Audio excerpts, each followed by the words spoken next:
Good day. I greet you in the name of Jesus Christ.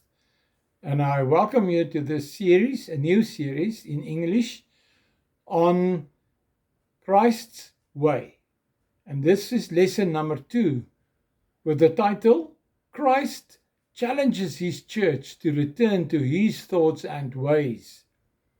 1.1. The project involves a new movement of God, a regenesis mission called Mission New Life, or rather a return to the thoughts and ways of Christ. It is prophesied by Isaiah in Isaiah 55, and we will look at it right now. It is about a complete last reformation, a restoration of all that God has spoken through His holy prophets over centuries, so that times of refreshing may come from the face of God. That is interesting. That is exciting, actually. 1.2, Isaiah 55, from verse 6 till to the end of verse 9. Verse 6, seek the Lord while He may be found. Call on Him for salvation while He is near. Let the wicked leave behind his way, and the unrighteous man his thoughts. And let him return to the Lord, and He will have compassion and mercy on him. And to our God, for He will abundantly pardon. Verse 8, for my thoughts are not your thoughts, nor are your ways my ways, declares the Lord. Verse 9, for as the heavens are higher than the earth, so are my ways higher than your ways, my thoughts higher than your thoughts. So what we are seeing here is that God is speaking through His holy prophets. And here we just read one of them. We're going to read another one later on. So, but what we must realize is that God promised things right from Deuteronomy and even later in Isaiah and other prophets. But it is important for us to recognize that we are living in very serious days. As we look around us, the wall is coming down for what man built up. God is saying, you should build according to my ways, my thoughts, what I've started on earth when I was on earth and in my ministry of 3.5 years with my disciples. That is exactly what you must do. Nothing else. Don't invent your own ways. Don't think you can modernize my church. My church is the same as I am. I am who I am, and I am the same yesterday, today, and forever. So let's look at Acts chapter 3, verse 19, where the apostles was preaching, and so at that very stage, they were recognized the church as the way. They called the church in the days of Acts the way. And they also said that it is the sect called the way. Very interesting, eh? So nowadays we get the modern church who can easily call a movement of God a sect. But we must be very careful. We must weigh it in the Spirit. In the Holy Spirit will tell you whether it's the truth or not. Right, let us look at Acts chapter 3, verse 19. It says, so repent, change your inner self, your old way of thinking, regret past sins, and return to God. Seek His purpose for your life. That is what we must do. Every human being should do that, so that your sins may be completely erased, so that times of refreshing may come from the presence of the Lord. and that he may send to you Jesus the Christ, who has been appointed for you, whom heaven must keep until time for the complete restoration of all things, about which God promised through the mouth of his holy prophets from ancient time.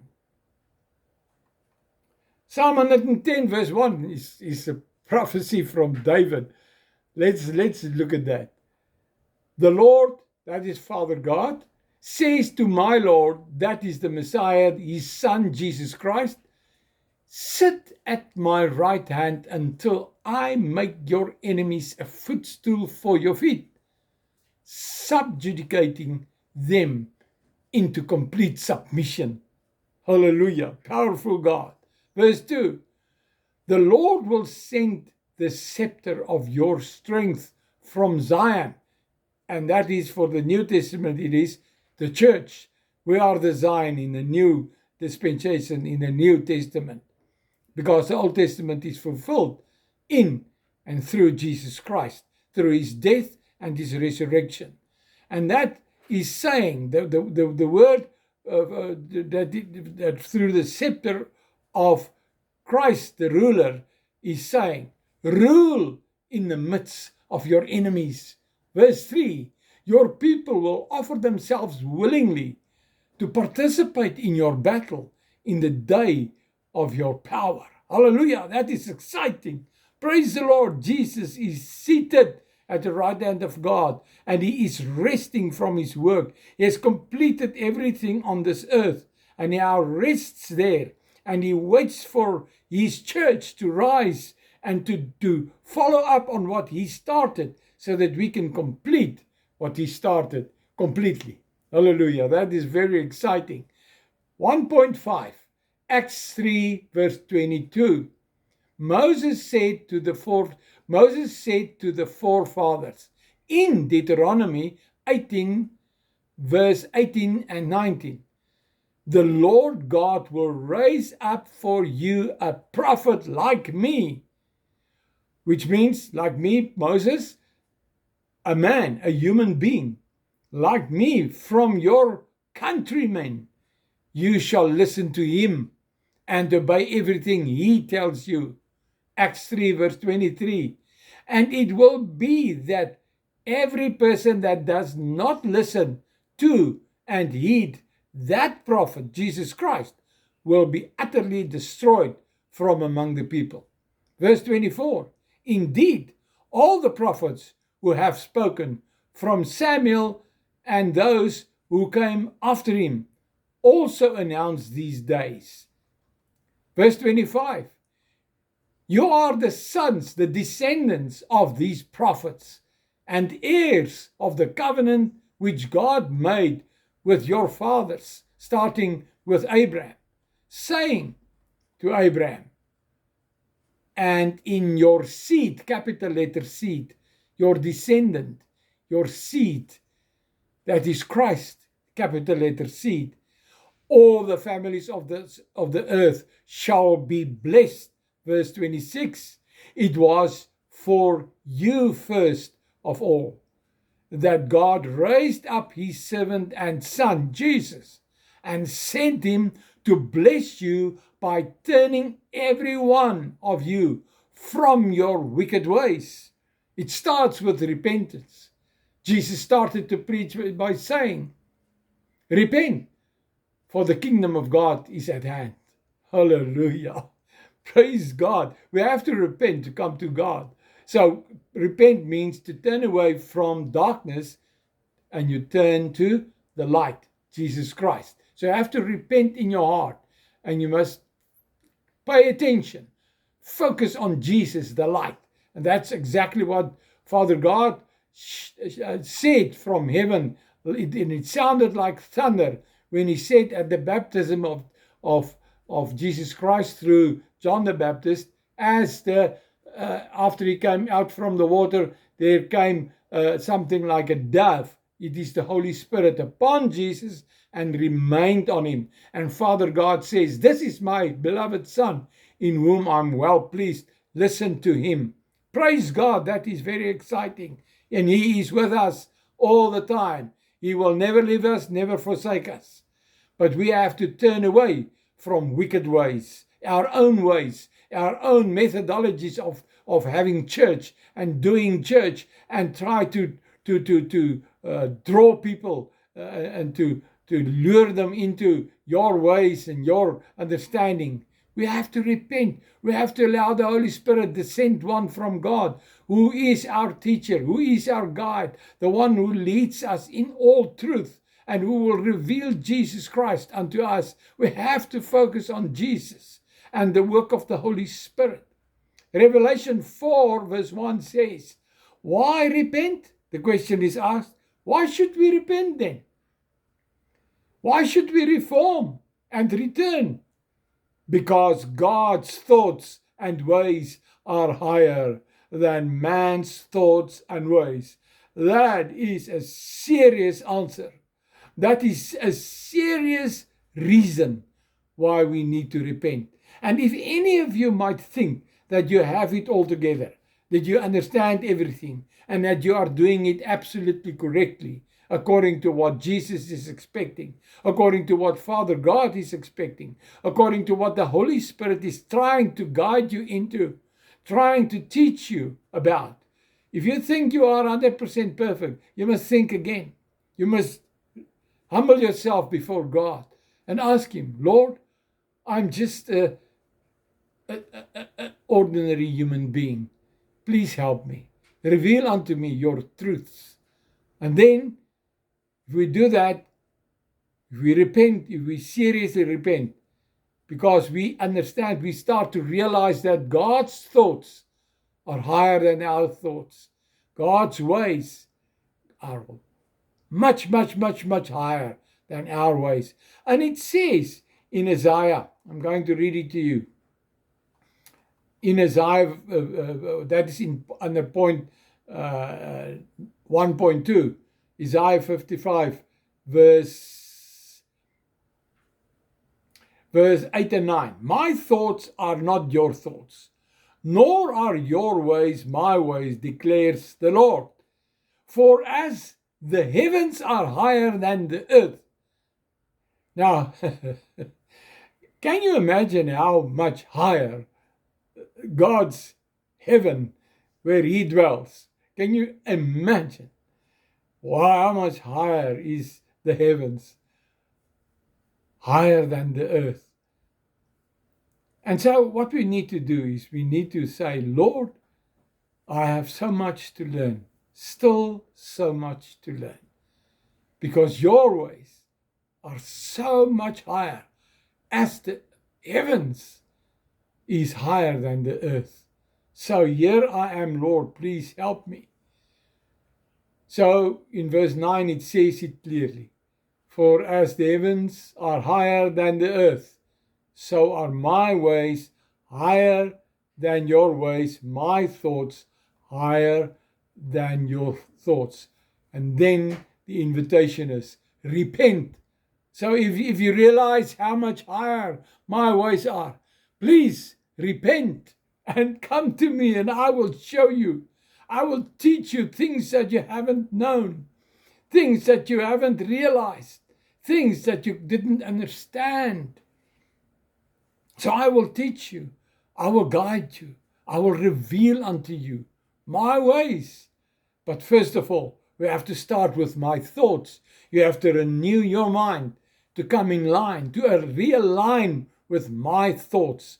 My thoughts are higher than your thoughts. So come, let me renew your mind so that you can think the things of Christ.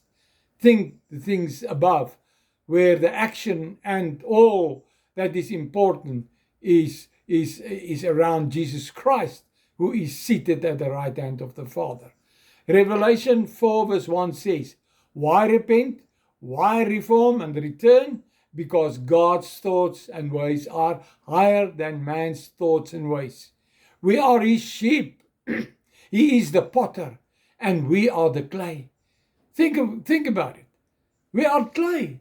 And if the hands and the fingers of Christ, the potter, is not reforming us, changing us, renewing us, and remolding us into his image, and change our thoughts, renew our thoughts to become his thoughts, to become in line with his thoughts. We have to realign with his thoughts and his ways. And he says there, we are his sheep, he's the potter, and we are the clay. And the generation made for him. We are made for him. We are not like the people at the Tower of Babylon. We are supposed to follow Christ, to fill the earth with new converts, new people who come to the Lord, new converts, people who return and repent from their own ways to follow Jesus Christ's ways, and to have the mind of Christ, not our own mind, not our own opinion about what church should look like. So if we are the clay, we have to allow the potter to form us, to reform us, to reshape us, to change our thinking and our doing. We are his kind, his likeness, and we are in his image. Do you believe him if he says that? Do you really believe him that he can change you and me? If you believe him, he will do it in a split second. But it might take years even. If we are stubborn and hard-headed and not very teachable, we must humble ourselves so that he can teach us. And now in point 17, he says, he is calling us, come up higher, come up higher. That's exactly what John on the Isle of Patmos experienced when the angel told John, after he spoke about the seven letters to the seven churches, and then he said, come up higher. And there was an open door in heaven. So let us see how things are happening in heaven. We need a revelation of Jesus Christ. He is heaven. Hallelujah. Come up higher before his face, Jesus' face, as it is in heaven. Be his representative then on earth, as we are transformed by his thoughts, by his ways, as we see him seated at the right hand of Father God. Let us have the revelation. The last book of the Bible is the revelation of Jesus Christ. It's not just revelation. The first sentence of the first book or the first chapter in Revelation is the revelation of the Lord Jesus Christ. And as he is revealed unto us, we will see his thoughts. We understand, we will have his mind, the mind of Christ, the way of thinking, and our eyes will be open to see what is the way of Christ. And we will follow right in his footsteps. And we will become his representatives on this earth. And we will invite other people to come, follow us as we follow Christ. Let us follow him in his footsteps. I greet you in the name of Jesus. Till next time.